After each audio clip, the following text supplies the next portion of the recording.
14वा आणि भगवंतानं प्रकृती पुरुषाच्या चिंतनानंतर क्षेत्रक्षेत्रज्ञाच्या संयोगानं उत्पन्न झालेला जगत आणि जीव भाव कसा होतो. अविद्या नाना रूपानं, जे तुम्हाला नाना रूप दाखवते अविद्या, नाना दिसून एक असतं, नानामध्ये एकत्व असतं, एक हे माझं स्वरूप असतं आणि ते क्षेत्रज्ञ असतं आणि त्याच्यावर नाना जे भासतं ते क्षेत्र असतं. पण त्या सगळ्या क्षेत्रामध्ये मी एक असतो. त्या स्वरूपाची ओळख ज्यांना ज्या बुद्धीला होती ती ब्रह्मत्वाला प्राप्त होऊन मुक्तीच्या घरात जाते. जो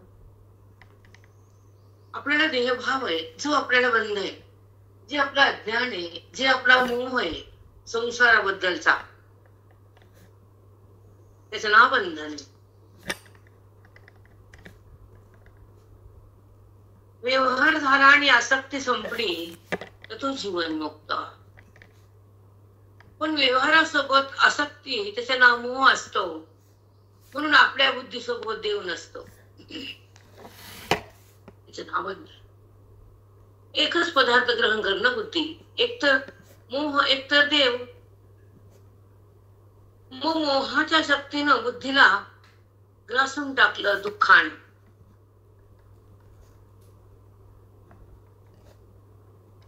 म्हणून जेव्हा दुःखाने पीडित असलेली बुद्धी देहाला माझं म्हणते आणि खोट्यात रमती. खोट हे खोट कळल्यावर रमणं बंद होत, मन जाग होत आणि परमेश्वराच्या त्या ठिकाणी प्रतिष्ठान तयार होत. त्या अंतःकरणामध्ये भगवंताचं स्थान तयार होत. तिथं मन त्याला आकार होत. तेव्हा त्याला त्या मनाला ईश्वराचं भान सहज येत. देहाचं भान समाप्त होत. अज्ञान तिथं विलय पावत. आनंदाचं स्वराज्य होत आणि तिथं आपलं स्वरूप आपल्याला एकरूप होत. तेव्हा जीवनमुक्ती हे वेदातून नाव येत. त्याचं नाव जीवनमुक्ती. जन्माला आल्यानंतर मुक्त व्हावं हे जीवनमुक्ती. आणि जन्माला येऊन जर भगवंताला नाही जाणलं तर अधोगती. मग ते यमाचं गिऱ्हाईक. यम येते बांधून नेते. तुम्ही म्हणतात नाना अभंग आहेत निर्वाणीचे, आहेत अभंग. जन तो मुखाकडे पाहती, यम येते बांधून नेती, जन मुखाकडे पाहती. तोंडाकडे बघतोय, तुमच्याकडे बघतो. तुम्ही सोडता का यमातून? तो बांधून नेतो तर चुपचाप जावं लागतं. पण जेव्हा बंधन जात तर यम कसा येतो? येऊ शकत नाही, कारण तो देव होतो. देवापाशी कसा यम जाईल? जीवाला कसा यम सोडील? दोन गोष्टी. पाण्याचा बर्फ झाला, हालत असं नाही. हालतो का बर्फ? जागा सोडतो का? पाणी थांबतं का एका जागेवर? टाका जमिनीवर, थांबतं का बघा. बर्फ ठेवा खाली, थांबतो. तसं बुद्धी भगवंतापाशी थांबते. घट्ट बांधते ना ती, भगवंताशी एकरूप होती. आणि मन देहाकडे जात, बसरत. म्हणून मनानं घट्ट व्हावं, ईश्वराशी समरस व्हावं, बोधामध्ये तल्लीन व्हावं, वेदाचं ज्ञान हृदयामध्ये समाविष्ट करावं, ओळीचं भान जाग व्हावं, मौलीचं ज्ञान चित्तामध्ये दान कदा अनुभवाला यावं. तसा संसार अनुभवाला येतो. माझा पोरगा अनुभव न सांगता कळत. कळत नाही का? पोरग जप करायला लागतो का? मग जेव्हा ते पोरग माझं आहे हा निश्चय झाल्यानंतर त्याला घोकायची गरज नाही. समोर दिसलं की माझं वाटतं ना. पोरग समोर आलं ते माझं आहे वाटतं. मग हे नातं खोट्याच असतं ना. त्या पोरामध्ये बापाबद्दल किती श्रद्धा आहे हे तुम्हाला माहित नसतं, पण तुमचं मन त्या पोरात असतं, त्याचं नाव बंधन असतं. सांगावं तरी काय तुम्हाला? त्याचं मन तुमच्यात नाही, त्याचं मन पुढे आहे. व्यवहार पण तुमच्या कशी आहे, त्याचं नाव स्वार्थ. पण जेव्हा व्यवहार संपतो, निस्वार्थ वृत्ती होती, तर परमात्म्याच्या सोबत तदाकार होती. न व्यवहारात ना ह्यात, न सुखात न दुःखात, न जगतात न जन्मात, न मृत्यूत न गर्भात, कुठंच नाही जात. म्हणून तर परमात्म्याची नितांत गरज आहे, वेदांताची नितांत आवश्यकता. वेद हा जीवाला मुक्तच करतो, बोध हा मनाला विरक्तच करतो, ज्ञान हे मनाला आनंदच देतो, संत हे जीवाला आपल्याशी एकच करतात, बाजूला नाही ठेवत ते. जसे संत तसे समोरचे साधक. जसे संत स्वतः असतात तसे साधकाला आपलं सगळे दौलत देतात. ज्ञानाची दौलत, एकत्वाची कोण, अभेदाची जाणीव, परमार्थाची प्राप्ती आणि सुखाची अनुभूती, हे सगळी दौलत लुटतात साधकावर. बाप लुटतो पोरावर, लुटत नाही का? नाही लुटत. मग तुम्ही दौलत लुटून तुम्हाला काय भेटलं याचा विचार करावा घंटा बसून, मग तोंड उघडायचं संसारात. त्याच्यासाठी आपण दौलत लुटली, ज्याच्यासाठी आपण आयुष्य वेचलं, त्याच्यापासून काय भेटलं हे जर कळाल्यावर मन विटलं. ज्याचं विटत नाही मग तो तसा दगड. त्याचं मन या संसारात रमतच नाही, ते देहाला माझं म्हणतच नाही. जे मन भेदात जातच नाही, जे मन अनुराग करतच नाही, ज्या मनातून वासना उगवतच नाही, त्या मनामध्ये राम असत. म्हणून वासना नाही आहे. जिथं राम प्रगटतो तिथं मन संपत. वासना कुठे आहे? पण ज्या मनात देह आहे तिथं वासना आहे, ज्या मनात विकार आहे तिथं वासना आहे, ज्या मनात मोह आहे तिथं भेद आहे, ज्या मनात जगत आहे तिथे जन्म मृत्यू आहे. मग सगळं काढा ना. एक कीर्तन करून घरी आल्यामध्ये सगळं कमवलं का? गेलं का सगळं? हे भांडवल मी तर घरामध्ये लुटून आणतो की नाही लुटून? पोटाला पाहिजे म्हणतो. हात काय तुटले का?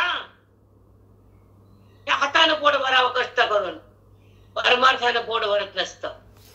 ते नरकाची सामग्री असते. म्हणून काय करावं आणि पोटाला लागतं म्हणतात लोक, भाविक लोक. त्यानं काय खावं? त्याला घरात आणून ठेवतो तुझ्या. त्यानं काय खावं? विचित्र कलियुग, खूप विचित्र आहे.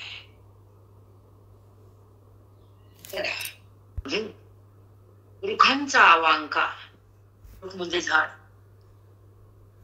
वृक्षांचा अवांका जैसी बीज कणिका, तेव्हा जीवी बांधे उदका भेटत खेळ. तसं बियाला पाणी भेटलं तर ते ब्याचं रूपांतर वृक्षात झालं. तसं माया मायापाशी संबंध केला तर मातेनं मला जगतात रूपांतर केलं. मी एकच आहे, बी एकच आहे, पण एका बियापासून अनेक बी आहेत. नाहीत का झाडाला बी? आहेत की नाही? तसं एका बियाला पाणी मिळालं तर त्या पाण्याच्या संबंधानं त्या बियाचे अनेक बी झाले.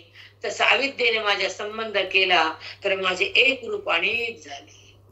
याला म्हणतात सिद्धांत घटित. मग ती वेदांताची भाषा कळणं आणि ज्याला कळती तर तो देहाला माझं मनन मला ऐकून कळतात. पण अट्टहास पाहिजे तुमचा मनाचा, निग्रह पाहिजे वृत्तीचा, आणि अनुभव पाहिजे आत्मत्वाचा. संग पाहिजे संताचा, बोध पाहिजे वेदाचा, आणि अंत्या भेट पाहिजे त्या ईश्वराची. कधी मला भेटल, त्याच्यापाशी मध्ये मन कसं दुटल, अज्ञान कसं तुटल, भ्रम केव्हा सुटल, त्राहिमाम जीव व्हावा. कुठं होतो त्राहिमा? नाही. एखादी ब्लँक बुडू द्या, मधल्या रात्र सुद्धा बसला तुमच्यासारखं सुद्धा हा मस्त झोपत. बिनधास्त झोपून कसं करा? कालचा क्षण आज नाही ना, आहे का आता? नाही. आता आहे का? तैसे माझे नि संगे अविद्या नाना जगे, आर घेवो लागे आणि याचे. तशी माझ्या संग अविद्या येते, संबंध असतोच. मग आर घेवो लागे आणि याचे. जगाचे नाना अंकुर फोडती, बीजाला नाना फांदे फुटतात. झाडाचे, वृक्षाला बीज एक आहे आणि त्या वृक्षाला फांद्या अनेक आहेत.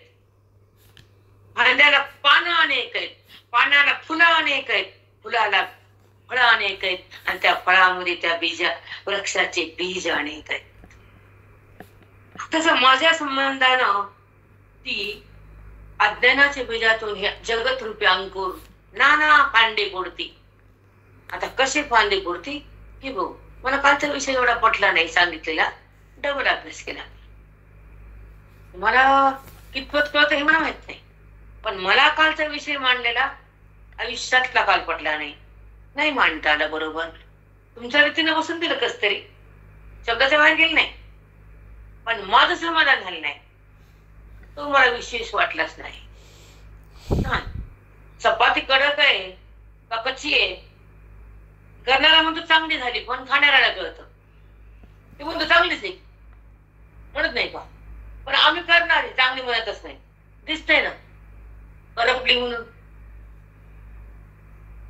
म्हणून कळतं वेस त्याला, सांगावं लागत नाही. आता ऐका. तैसी माझ्या निसंगी अविद्या नाना जगे, आर घेऊ लागे आणि याची.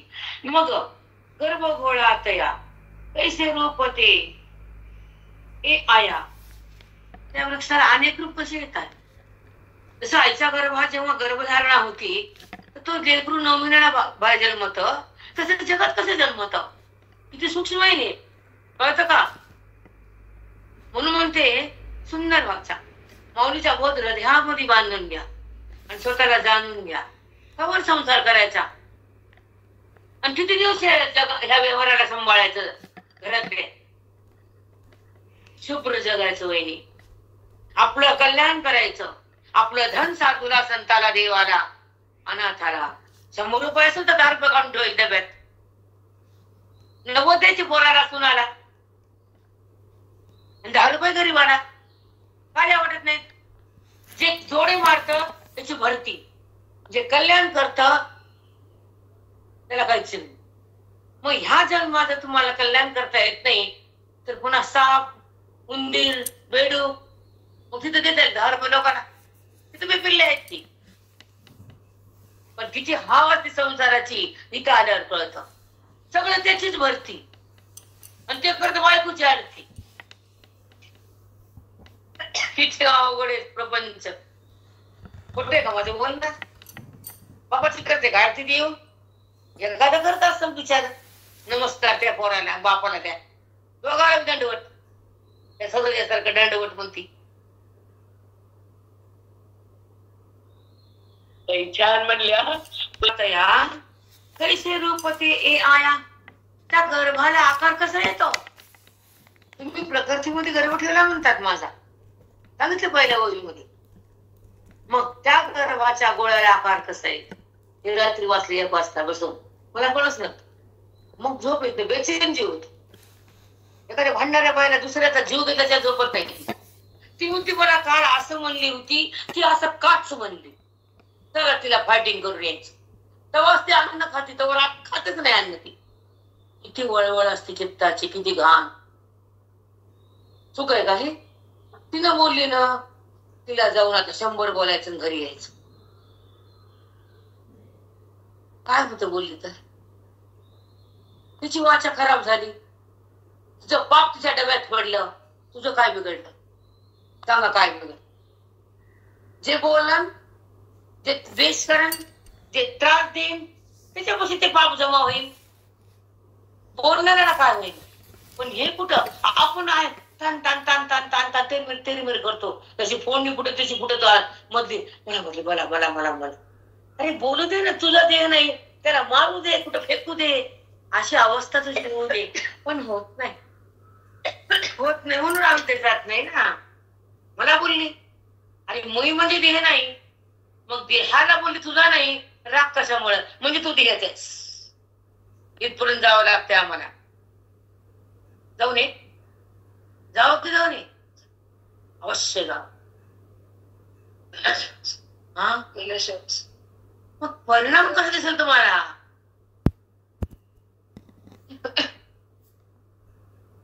मग गर्भ घोडात या कैसे रूप ते ए आया, हे परिसे राया सुजनांची. श्रेष्ठ अर्जुना, परिसे राया, राजा म्हणते ते ऐक. परिसे म्हणजे सांगतो तू ऐक. परिस म्हणजे ते लोखंडाला सोनं करणार नाही, दगडाला ते परिस तसा नाही. मी सांगतो आता ऐक. हे जगत रूपी प्रकृतीमध्ये ठेवलेल्या गर्भाचा गोळा, त्या गर्भाच्या गोळ्याला अवयव कसे फुटतात, किती नमुन्याचे लोक जन्मतात, किती योन्या तयार होतात, किती खाणी बनतात, जीव कोणत्या कोणत्या खाणी जन्मतो, कोणता कोणता प्राणी कशावर जगतो, कुणी पाण्यानं, कुणी वायूनं, कुणी हवेनं, कुणी अन्नानं, चार योन्या कशा उत्पन्न करतो, आणि त्याच्यामध्ये माझ्या सत्तेवर ते कसे जगतात हे तुला सगळं सांग. आणि हे जर कळालं तर अज्ञान टिकल. मग कळून घेऊनच आपली उन्नती होती, अज्ञानाची समाप्ती होती आणि परमेश्वराची प्रतीती येते. त्याचे नाव जीवनमुक्ती. हे पॉइंट सुंदर असतात नाही? ह्याला स्फुरण म्हणतात. तिथे लिहिलंय का? आणि मौन दिलंय का? मौली देतात, देत नाहीत का? आईचं दूध पिऊन बाळ वाढतं ना मांडीवर. गल्लीतल्या शेजारने बाईचं दूध पिते. जेव्हा बाळ असतं मांडीवर छोट 6, 8, 9, 10 महिने, तर त्याला दूधच लागतं. पण मांडीवर असताना मोठं झाल्यावर नाही. पण कोणाचं दूध पिलं आणि मी एवढं झालो हे विसरायचं नसतं. तर तेच लेकरू असतं. नंतर लेकरू म्हणायला गरजच नाही. म्हणायचं का लेकरू त्याला? माझं म्हणायचं का? कदापि नाही.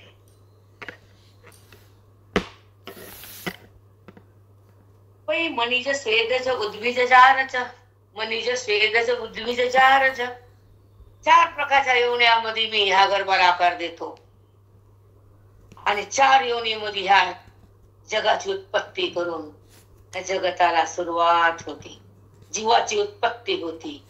आणि हे कार्य ही माया करती, मला माझा आधार घेती आणि हे जगताची पुन्हा तुला प्रतीती येते. सगळा मीच करतो आणि जग तू आहे म्हणतो. सगळा मी आहे, जगाला आहे म्हणतो. म्हणून तो बद्ध राहतो. आणि हे कळाल्यावर अज्ञान टिकतं का? हे कळत नाही म्हणतो अज्ञान. राग, लोभ, दुसऱ्याचा अपमान. कधीच अपमान करू नये कुणाचा. श्रीमंत असो, कोणी गरीब असो, दुःखी असो, कोणी कष्टी असो, कुणी संकटात असो, कुणी सुखात असो, कुणाला हे खालीवरी करायचं नाही. सगळा प्रत्यक्ष परमात्माच आहे. तर खालीवरी का?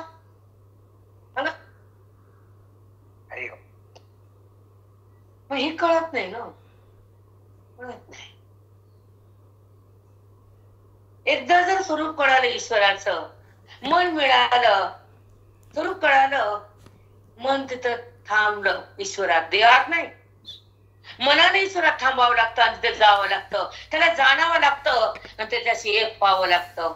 त्याच्या तद्रूप बनण्यासाठी बोधाला स्वीकारावं लागतं, अध्ययनात जगावं लागतं, आयुष्य बोधात टाकावं लागतं, साधूला शरण जावं लागतं आणि त्याला प्रेम करून जिंकावं लागतं. तेव्हा मोक्षाचं सुख खावं लागतं. देत नाही साधू सुद्धा फुकट, देत नाही साधू. त्यांच्या संग प्रेम जर दिलं, श्रद्धेने त्यांच्याकडे आलं तर तुमचा मोक्ष तुमच्या हातात देतात. देत नाही का आई जाताना पोरीला हृदयातलं सगळं न मागता देते की नाही? राहू दे माय, तुला खूप दिले पोराला. काय दिलं होते ना मला? घे जाऊ, घेऊन जा. माझच आहे, मग साधक माझाच आहे. घे, तुला काय घ्यायचं. असे संत देतात. त्यांनीच दिले नव्हते मी. वाणी का म्हणून बोलतील? बोला बरं 1 घंटा माझ्यासमोर बसून तुम्ही. ती शक्ती, तो आशीर्वाद, त्या वाणीमध्ये ह्या बोधाची शक्ती, ओवीला बाहेर काढणं, आत्मचिंतन, त्या वाणीतून बाहेर निघणं, ओवीचा प्रसाद हृदयात थांबणं, मी कोण कळून देहभाव जाणणं आणि आत्मरूपाचा भोग बुद्धीनं घेणं, त्याला ज्ञानी म्हणतात. भले प्रारब्ध कसं असेल, भला स्वभाव कसा असेल. महाराज म्हणायचे, काका म्हणायचे, महाराज कडक होते आमचे. काका म्हणायचे, स्वभाव बघू नका त्याचा, ज्ञान बघा. स्वभाव प्रकृतीचा धर्म आहे, पण ज्ञान त्याचा भगवंताची तो अभिन्न आहे. कधी स्वभाव त्यांना शासन होते, त्यांचं कडक होते. त्यांना विधीच्या बाह्य वागलेल्या पोटात नव्हतं. त्यांच्या आटोक्यात राहावं लागतं, त्यांच्या चौकटीत आपण वागावं लागत होतो. आहे दुर्वास ऋषी, मृग ऋषी लाट मारली, ऋषी खटाखोट आहेत का? मग त्या ऋषीला देवानं लाट मारली का डबल? खाली ना लाट. मग तसं त्यांची जी शक्ती आहे स्वभावाची, आपण सहन केलं. ताप नव्हती महाराज घरी जाऊन बोलायची कुणाचीच. ताप नव्हती. 12 ते 20 वर्ष शाळेत जाते महाराजांच्याकडे. हो, हे घेऊन जा, मी निघते तुमचा पसारा, नाही मला आवडत नाही. हात जोडते, घेऊन जा प्लीज प्लीज. एवढं तर ते महाराजाला खाल्लं तर आम्हाला समाधान. आम्ही जाऊ शकत नाही, पण ते आमच्या हाताने घेत नाहीत. घेत नव्हते महाराज कोणाचं काय, त्याच्यावर श्रद्धा त्याचाच नाही. त्यांना कटाक्ष होता, त्यांचा बाणा होता. गेटचं कुलूप लावून बसत होते आत 4थ्या मजल्यावर. मग कोणे विचारायचं, मग मध्ये एंट्री होती. जातच नव्हतं कुणी. त्यांचं चिंतन, त्यांचा आराम, त्यांचं जेवण, त्यांचा टाइम माहित नव्हता. कुणी घुसत नव्हतं. आम्हाला कधी मोकळी कोण छाया गाडगेट. संताला आपलंसं करावं नात्यापेक्षा. नातं कधी फेकल, कधी जवळ गेल, यूज आणि थ्रो असतं नातं. ग्लास मध्ये आईस्क्रीम खाल्ली, ग्लास फेकून दिला. आईस्क्रीम होती म्हणून हातात ग्लास आहे. आईस्क्रीम संपली, ग्लास मोरीत आहे. हे तुमचं नातं आहे, आमचं नाही. आमचं नातं संताशी, आमचं नातं वेदाशी, माझं नातं माझ्या साधकाशी. इंजेक्शन दिल्याशिवाय तुम्ही नाही जागे होत. द्यावंच लागतं ताप आल्यावर. तुम्हाला ताप येतो ना, इंजेक्शन दिल्याशिवाय ताप जातो का? नाही जात.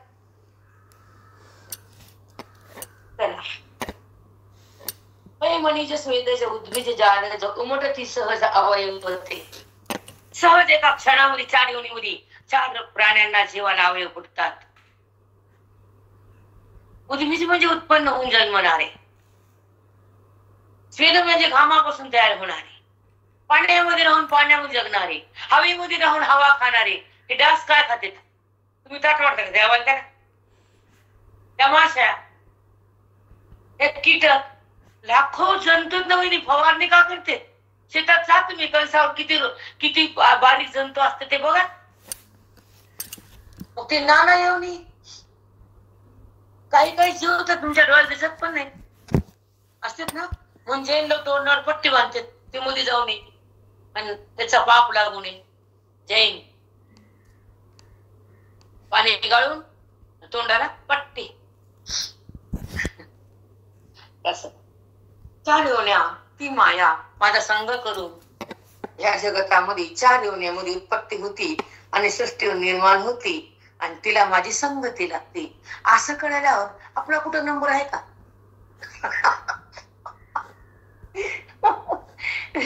आणि मी माझं वाटत एवढं विश्व त्यानं केलं ते कधीच माझं म्हणत नाही. 10 बाय 10चं घर तिथलं मन निघत नाही बापू.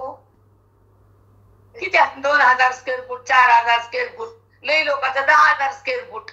जरा लई श्रीमंत लई झोप येत नाही.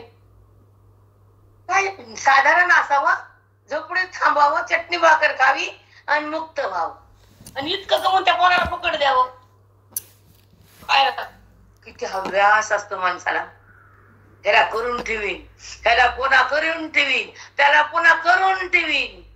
आणि तुला काय केलं ते ना, तुझ्या मनानं ते उठत पण आहे अंतरातलं. आणि त्याला करून ठेवीन. कर एवढा संसार घाण आहे. त्याला कळत नाही आपलं आयुष्य पाण्यात चाललंय.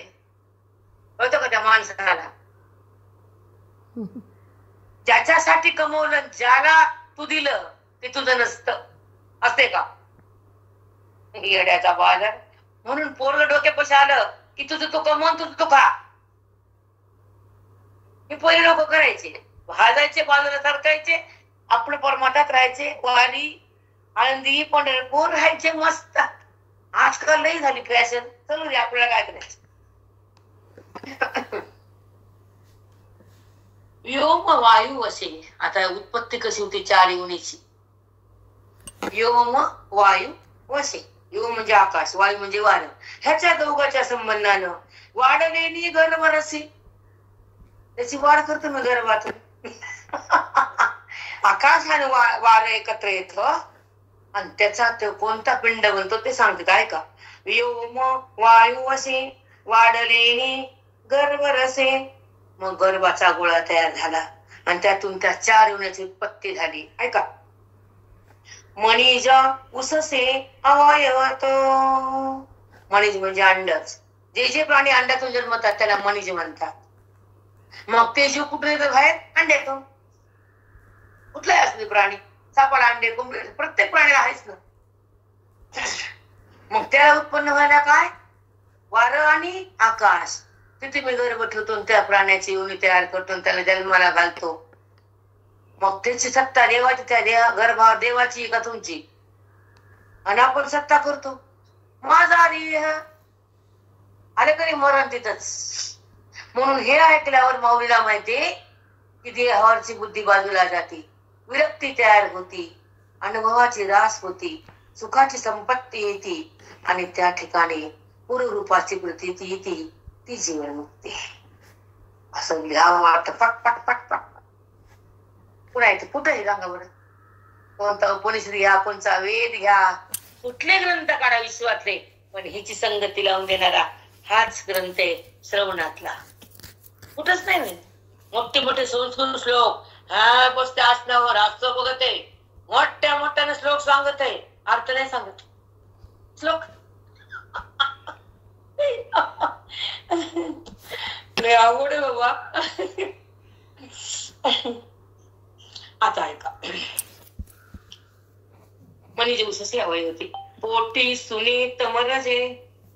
बघा पोटी, त्या पोटामध्ये बघा काय होते? तमोगुण, अनजगुण. पोटी सुनीत मरजे आगळी का तोय तेजे. आणि तेज. त्याच्या पोटात काय आहे? रजगुण, तमोगुण आणि तेज. ऐका लय मस्त आहे. पाणी आणि तेज. तोय म्हणजे पाणी, तोय तेज आहे. तेज म्हणजे अग्नी, तोय म्हणजे पाणी. आणि तमोगुण रजगुण हे मिसळले. मग काय झालं? पोटिता निफजे स्वेदजू. हा स्वेदजू म्हणजे घाम, पाण्यापासून उत्पन्न होणार वालिका. असे छोटे छोटे जंतू. आता म्हशीवर गोचिड वगैरे काय काय असतात ना असले प्राणी, चिटकून बसणारे चमडीला. गोचिड, माश्या, काय काय असतं आपल्याला माहित नाही. विश्वास काय लाखो जीव आहे, करोडो, आपल्याला काय माहित नाही. मग त्याला म्हणायचं स्वेदज. आप पृथ्वी उत्कटे. आप पृथ्वी, आप म्हणजे पाणी, पृथ्वी म्हणजे हे जड, पृथ्वी जड, खाली जमीन. आणि तमो मात्र निकृष्टे. तमो म्हणजे तमोगुण. आप पृथ्वी उत्कटे. पृथ्वी भूत आहे, आप म्हणजे पाणी भूतच आहे. आणि तमो मात्र निकृष्टे स्थावरू उमटे उद्भजू. जे उत्पन्न होतात गर्भातून, आता आपण उत्पन्न होऊन जन्मतो ना, आणि स्थावर जड ते उत्पन्न होतं या भूताला मिसळून. कोणचे कोणचे होतं? पाणी, पृथ्वी, तमो, आणि नंतर तमो मात्र निकृष्ट स्थावर मोठे उद्भवजे भाग, हे भूत एकत्र येतात आणि त्याच्यामध्ये उद्भिज एवढे तयार होती, उत्पन्न होतात अवयव सगळे, आणि कुणाचे अवयव अंड्यात होतात, कुणाचे बाहेर होतात, पूर्ण अवयव जन्मतात. असे 4 योन्यांची उत्पत्ती मी करतो. ऐसे चारी, हे सरळ बघा आलं का ते शब्द. असे 4 योन्या मी उत्पन्न करतो, प्रगट करतो. करचरण तळ हे माझ्या कराविचरणाचे कार्य, हे सगळं माझा आकार आहे. रूप दाखवलं, विश्वरूप दाखवलं का नाही.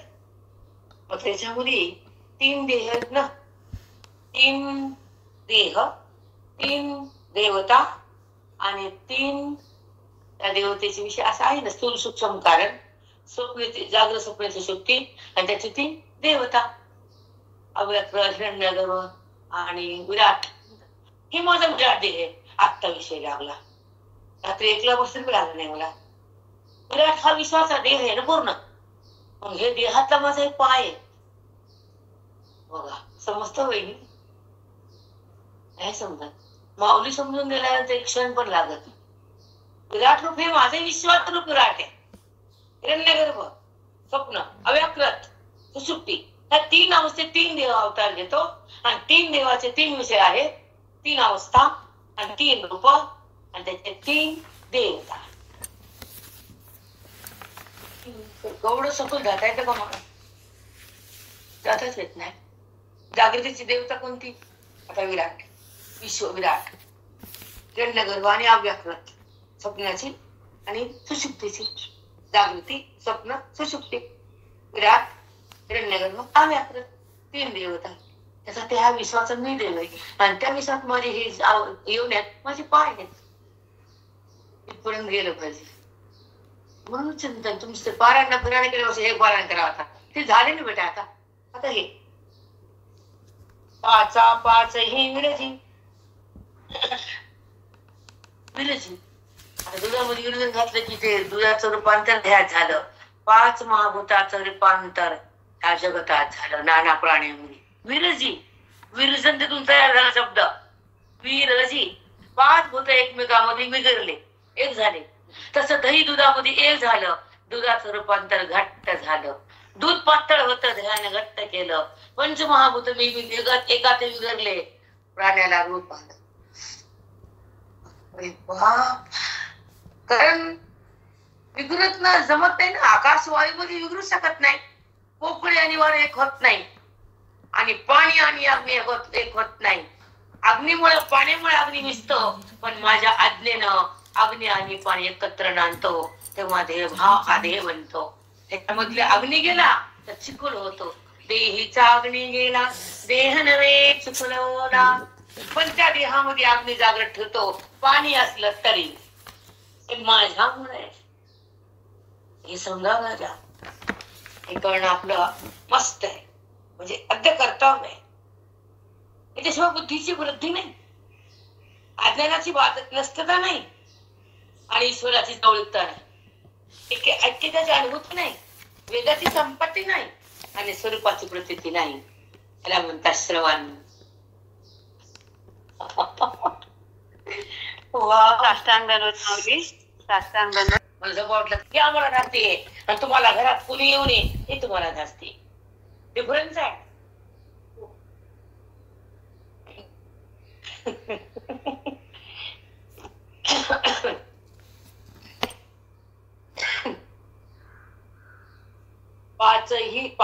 पाचही विरजी एकमेकांमध्ये विघरतात, एकरूप होतात, आणि ही भूतसृष्टी तयार होती. नाव भूतसृष्टी पण कळत नाही आपल्याला. म्हणतो की भूतसृष्टी, जीवसृष्टी म्हणतो की नाही. होती मन बुद्ध्यादी साजे. मग हे भूत एकमेकात विगरले का नाही, मग मन उत्पन्न होतं, मनापासून बुद्धी तयार होती, आणि मग देहामुळेची हात चालतो.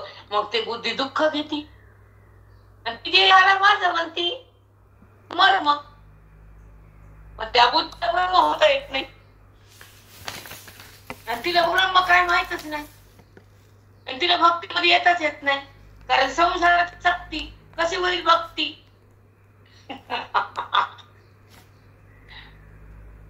अहोरात्र भगवंताची सेवा, नामाची सेवा, चिंतनाची सेवा, धर्माची सेवा, श्रवणाची सेवा, संताची सेवा, ग्रंथाची, बाकी उखंड सेवा कर जाऊ नये.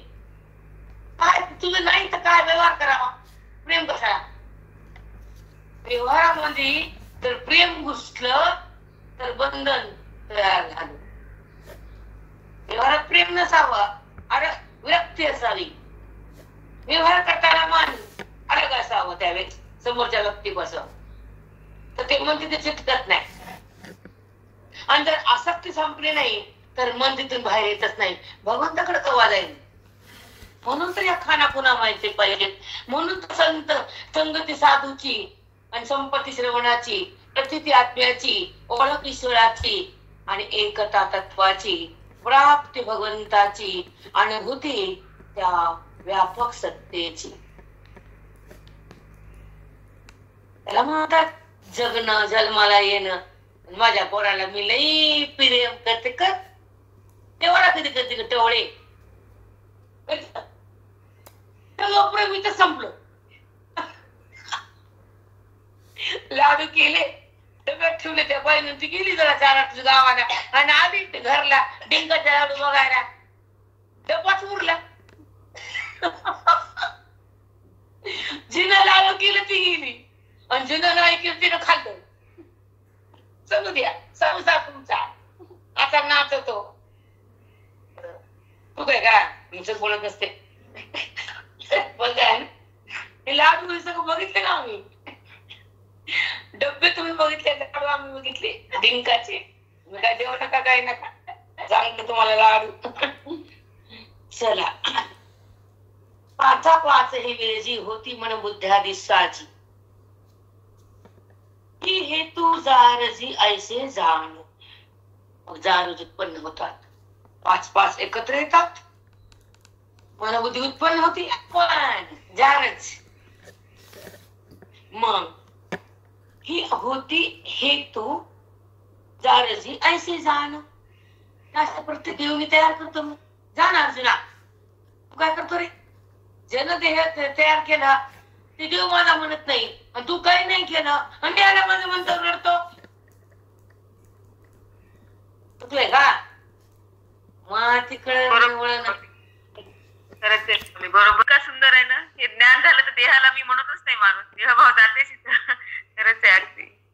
भगवंतानं सगळं केलं ना आपण या देहाला मीच म्हणतो, सगळं माझंच म्हणतो. बापरे एवढं अज्ञान आहे माऊली, खूप अज्ञानाचा ठीक आहे रास. हो म्हणा. चला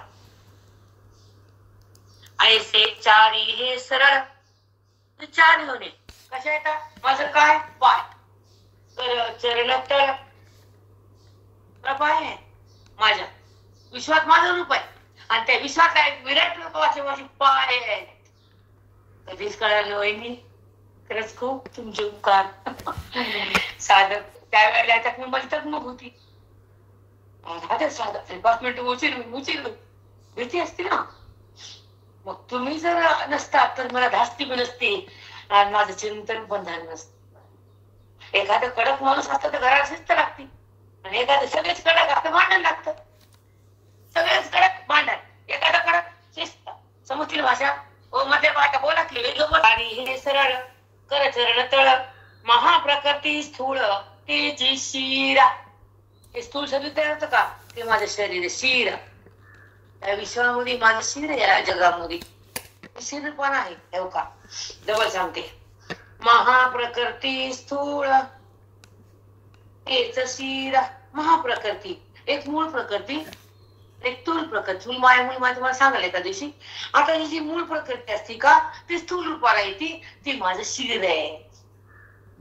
जगताला उत्पन्न करणारी मूळ प्रकृती असते, ती स्थूल रूपानं प्रगट होती, ते माझं शिर आहे डोक्याचं. आधी वाटायचं 14 अध्याय कधी वाचला नाही, कधी शिलावून घेतला नाही, कधी त्याचा अभ्यास झाला नाही, त्या ओवीचं चिंतन झालं नाही. देवा कसं होईल, भीतीच होती मला. मी सांगत नाही पण आता भीती होती, अगदी भीती होती. कधी उकळलाच नाही ना 14 वाट्या, काढलाच नाही, कधीच नाही काढला. ते अमृतानुभवातच पिसं होतं मला. आता काय डोकं येड तेव्हा हा ते बी छान आहे, पण हे राहिलं ना. 1-4-5 वर्ष गेले ना आपले. 10 वर्षाचं काही पेलेले पोट प्रवृत्ती, म्हणजे वृत्तीचं अगमन जगताकडे प्रवृत्त होणं. निवृत्ती हे पाठी नीट, सूर्योनी अंगे 8, सूर्योनी अंगे 8, ऊर्ध्वाचे. ही जी ऊर्ध्व प्रगट होतं जगत, त्याचे 8 अंग आहेत, ते तुला सांगणार आहे. आणि नंतर म्हणले प्रवृत्ती पेलेले पोट, तुझी देहाचे जे सुटलेले पोट आहे पुढे आलेलं, ती प्रवृत्ती पुढे ऐका. निवृत्ती हे पाठी नीट, निवृत्ती सुंदर आहे, वृत्तीची निवृत्ती सुंदर आहे, हे नीट आहे. आणि हे सुटलेलं पोट, हे जगताचा आकार, हे पोट आहे. सुलभाचं वर्णन आहे विश्वाच्या विराट रूपाचं. सुलभाचं वर्णन केलं मी आता, विश्वरूपाने विराट रूपानं या जगात आहे. हा प्रसाद सर्वण्यातून जो मिळतो कुठंच नाही. एवढी ओवीची एक स्थिती मांडणं, माऊलीचा त्या 750 वर्षापासून मनोगत पूर्ण करणं आणि जीवाचं अज्ञान भस्म करून त्या बुद्धीला ब्रह्मपद देणं, चेष्टा आहे का? ना कीर्तनात हे मिळतं, ना प्रवचनात मिळतं, कुठेच मिळत नाही. हे आत्मचिंतन माऊलीच्या सेवेनं, अध्यात्माच्या ज्ञानानं, श्रवणाच्या भक्तीनं, हृदयाच्या अधिकारानं हे तुम्हाला उकललं जातं. देव रोज द्यायला, त्याला माहिती आहे ना माझ्याकडे यायचं, पगाला हात देतो, जवळ देतो ना. लेकरू पहिल्यांदा शिकायला चालायचं, तर पाऊल टाकतं पडताना नाही धरती. तसं आपण श्रवणात पाऊल टाकतो बुद्धीचं, खाली पडायचं भगवंत जवळ देतो. आता हे सांगणार सोपं आहे. आज काल मी काय बोलले मला कळत नाही, आज काय बोलले मला सांगता येत नाही, काय बोलणारे मला माहित नाही. कधी भडकते, कधी शांत होते, कधी डोळ्यात पाणी आणते, कधी प्रखर बोलते. हे माझ्या हातात नसते, व्यासपीठ आहे. कधी हृदय भरून येतं, कधी डोळ्याला पाणी येतं, कधी मन अकांत करतं, कधी शांत निर्गुण होतं, कधी भाड वकल्या जातं, नाही का जात. पाणी जर डोंगरावून उंचून आलं आवाज येतो, आणि खरून चाललं शांत. मग ते डोंगराची जर चूक आहे, आमची नाही. त्या पाण्याखाली डोंगर आहे का साप आहे हे आम्हाला माहिती, पाणी वाहत चालतं. मग डोंगरावर आले की भात धबधबा, आणि खालून चालले की गंगा. कळालं का? हो माऊली. स्वर्ग हे कंठ आहे या देहाचा. तसं ते जीवा ह्या गळा आहे कंठ प्रत्येक जीवाला, तसं विश्वामध्ये माझा कंठ आहे. तर कोणचा कंठ आहे ऐका, जिथं आनंद उत्पन्न होतो ते कंठ आहे, माझं स्थान आहे. आपण म्हणतो माय हृदय, तिला बघितलं माझं मन गळा भरून आला, हृदगत झालं आणि समज येत नाही. एखाद्या अतिशय प्रेम असतं पोरावर, ते न सांगता येतो. तुम्हाला मुंबईत तसंच होतं बऱ्यांदा. आईला सांगा मी येणार नाही दिवाळीला, मी रडत होते. आता कसं आपण खाली कुठे ते लग्न नव्हतं, आता ते हॉटेलमध्ये खाणार, आपण पकवान कसे खायचे आईला सांगूच नका. दोघांना सांगायचं बाबाला बाबा. दिवाळीचा त्या भगवंताला हल्ल्याकडे आनंद होतो. त्यानं मला जवळ आणलं आणि ते माझ्या समोर आला. ज्ञानाला जीव त्या भगवंता समोरच आहे ना, मग आनंद झाला ना त्या देवाला. तसा हा आनंद मला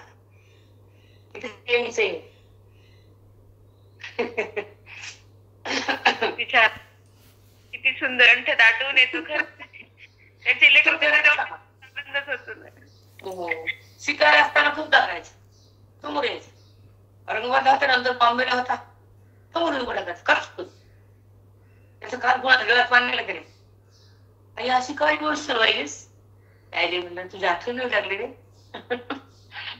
खरंच आईला सुख देणारे जर संतती असतं, आशीर्वाद खूप लागतो, भयानक तुफान लागतो. जो आईला सुख देतो, बाप्पाला सुख देतो.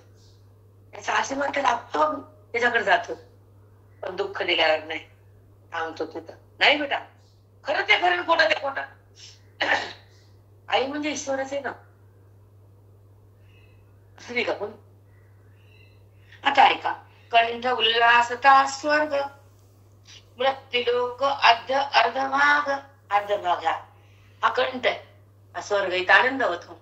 स्वर्गामध्ये खूप अमृत प्यायला आनंद होतो. आता मध्यभाग हे कंठ आहे, आणि वरील हृदय आहे, खाली पाय आहे, देहाचा अर्धा भाग आहे. तर अर्ध्या भागामध्ये मी कोण आहे ऐका, मृत्यूलोक अर्धभाग. मृत्यूलोक आहे हा, त्याच्या खाली मृत्यूलोक आहे, त्याच्यावरच मी येत आहे. खाली मी आहे का? खाली गेलेलं असलं सगळं, खाली मी आहे का? विकार, विषय, वृत्ती, अज्ञान, मोह, बंधन, आसक्ती, संबंध, सगळं त्याच्यावरील सगळं मी इथं कंठ, हृदयात मी.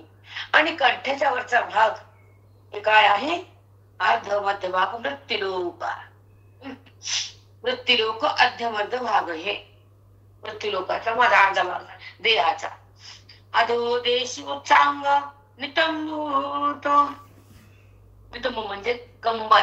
किती सुंदर आहे, काल तुळजापूरला भाभीनं किती सुंदर देवीचा कंबर होती, कपडे काढून अभिषेक होता देवीला.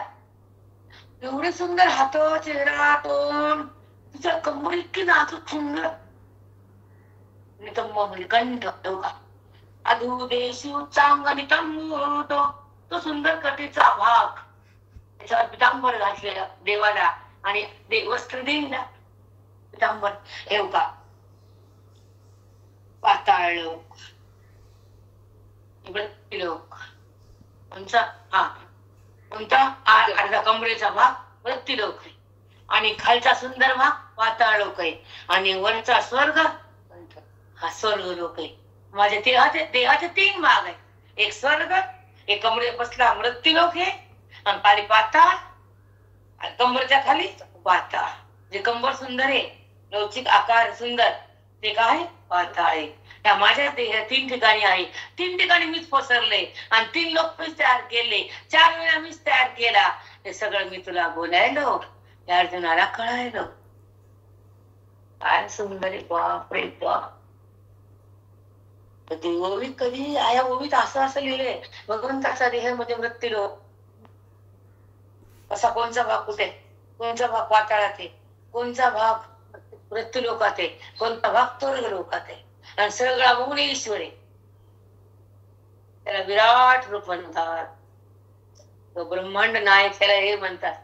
आपण म्हणतो हे पोहे आम्ही तुम्हाला दाखवते आता मुलींचे, त्या आत्या बॅग मध्ये ती बॅग काढलीच नाही. मॅडमने भरलं मला सगळं, मी नाही भरलं. मी भाभीच्या घरी होते, आणि सगळ्या बॅगा मॅडमने साड्या प्रसवली हे देख. असं कुणी केला? जन्म दिला तिनं, प्रगट केलं त्या प्रकृतीनं, महत ब्रह्म उदरी. ऐका, ऐसे लेकरू एक प्रसवले हे देख. तू बघ, स्वर्ग बघ, प्रताळ बघ, मृत्यूलोक बघ, कितीच लेकरू आहे प्रकृतीचा.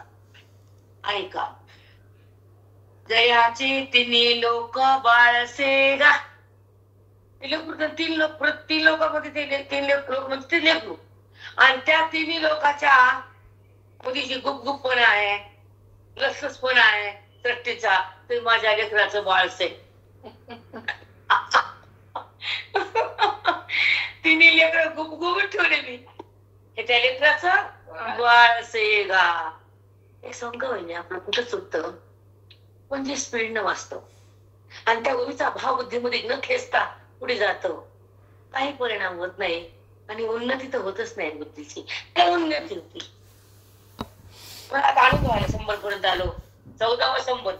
आता 100 संपतो 8-10 दिवसामध्ये, 4 दिवसामध्ये संपला ना, 4-5 दिवसामध्येच. 13वा तुमच्या संपला 2 दिवस, आणि 14वा सुरू झाला, 100 पर्यंत आलो. 14वा त्यांची 15व्या त्याची पुढची ओढ लागली. 84 लक्ष येऊन ते कांडा पेरी सांदरी वाढे प्रतिदिनी बाळक हे. 84 लक्ष मोदी बाळ फिरतय, आणि कांडा कांडा कांडा एक एक वाढते. ते ऊसाचे कांडे कांडे कांडे, आणि ते कांड पेरले की पुन्हा दुसरा ऊस, त्याच्या कांड्यात पुन्हा ऊस, असं माझं लेकरू वाढते. बघा 84 लक्ष योनी ती कांदा पेरी सांदणी.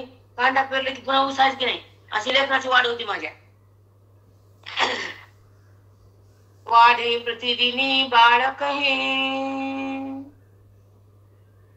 हे तिन्ही लोकांमध्ये हे माझं लेकरू असं वाढते कांड्यानं. ऊस वाढते का नाही कांड्यानं तसं मृत्यू लोक वाढते, प्राप्ताळा वाढते, स्वर्ग लोक वाढते. तिथे जाणारे लोक वाढले ना. आम्ही कर्म करून एक निर्ण या तीर्थ यात्रा तुमच्या पुण्य करून तुमचं जातात तिथं दुसरे लोक जातात. आता ऐका नाना देह अवयवी नामाची लेणी लेवावी मोहस्तन्ने वाटवी नित्य नवे. स्तनपान करतो मोहाचे ह्या लेकराला आणि फिरवतो जगतामध्ये बाळाला. स्तनपान बाळाला लेकरू आई वाजवते मोठं करते तसं ही माल स्तनपान मोहाचं स्तनपान करते आणि त्या लेकराला तीन लोकात फिरविते. बघा सगळं तुला पाहता काय बाबा. अवयवी नाना देह प्रत्येकाचे नाना अवयव तयार होतात, नाना योन्या बनतात, त्या 3 लोकांमध्ये ते जन्मतात आणि त्याला मोहाचं स्तनपान ती माया करते आणि त्या जगतामध्ये गोल गोल गोल फिरवती. जसं बाई नवऱ्याला बोटात चार घर फिरवती आणि घराची माती करते. भावात भाव ठेवत नाही बाई. जे लेकर भाऊ एका अंतरणात झोपले एका ताटात खाल्ले ती बाई आली भावाची ताटात तुट केली किती पाप करती बाई. नरकातच जाते. अलीकडे राहतच नाही कुठं. किती पुण्य कर किती गंगेत जातो तुला नरक ठेवलेलाच आहे. ज्या भावाचं अटूट प्रेम आहे ज्या दोघांमध्ये एकच रक्त आहे ते तू बाजूला केलं का त्या बाईला येऊन आणि त्यांच्याकडे नगर जायचं जेवायला. ती म्हणत देऊ का म्हणत नगरात सांगून टाका गावाला गेलं म्हणून. बघा ही टवळी न ऐकावं धिंगाणा करते घरात. तू काय का जसं हे तिन्ही मोहाचं स्तनपान करून त्या अविद्यारूपी त्या जीवाला अविद्येत बांधून ठेवलं, मोह वाढवला आणि त्या तिन्ही लोकात तिला फिरवलं. ही माझी माया करते आणि ही बाई तशी करते माणसाला. प्रेम आपण काय असू लागलो कुणाच्या प्रेमामध्ये शिर पाडून भाऊ सोडून नाते मोडू नये एवढे शिकवा बाईनं. मोक्ष होईल तर होईल पण भेटवा कुणाच्या मनामध्ये कुणाचं का तोडायचं.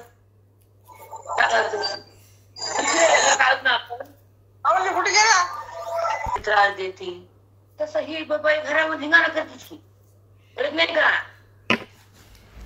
50-90% बाया खराब 10% चांगले. नीट व्हा म्हणून बोलते. मला काय कुणाचं काय नसतं घराचं भांडवल का त्यांचे फराटे मध्ये नाही कोणी आणून. फक्त प्रेम टिकवा तुम्ही माणसाचं. ज्याच्या जीवावर तुम्ही जगतात त्याचे नाते कापू नका. मला एवढंच कळत. आपले नाते तोडती नवऱ्याचे नाते तोडती. बाबा ही बाई बेंगुरी आपलं कनेक्शन चालू नवऱ्याचं कनेक्शन कट.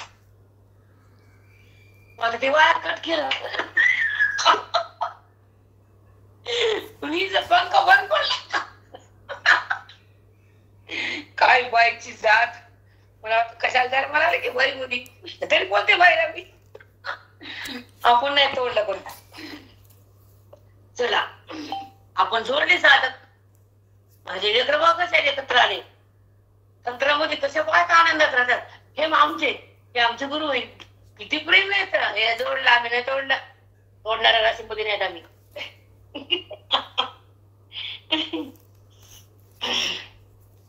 सृष्टी वेगवेगळी ती अकरांगळी अंघोळिया भिन्ना भिन्न सुदरिया मुदिया तेथ.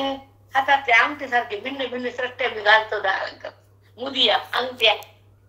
आता अंगठ्या घालतो ही बदलून बायका अंगठ्याचा लेणा जातो. 4 ह्याच्यात अंगठ्या असते जास्ती करते मग आणि व्हिडिओ काढते. अंगठ्या दाखवती का खोबरा दाखवती काय दाखवती तो रामकृष्ण दाखव.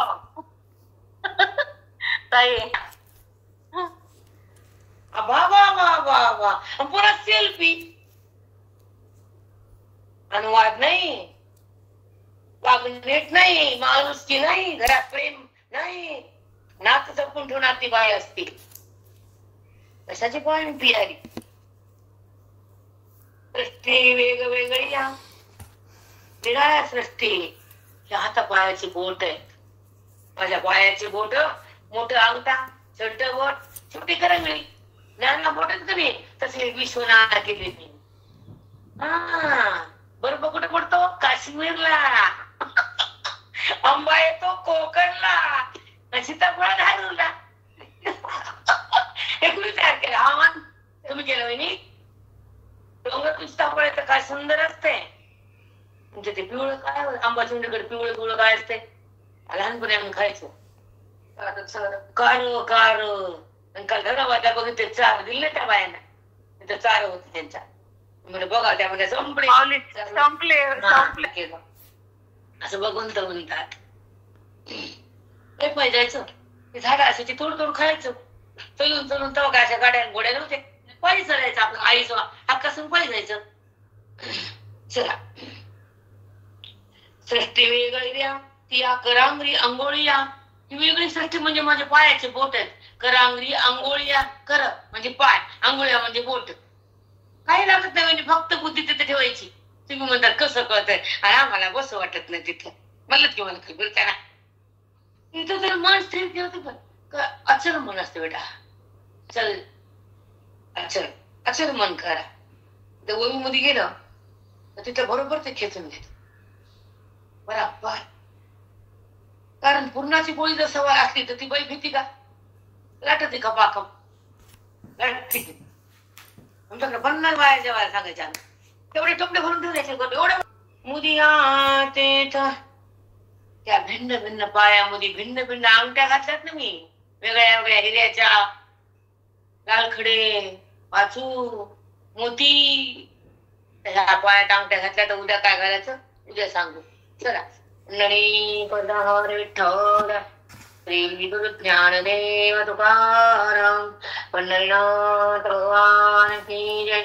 माऊली ज्ञानेश्वर महाराज की जय. सद्गुरुनाथ महाराज की जय. सब साधु संतन की जय. बजरंग बली की जय.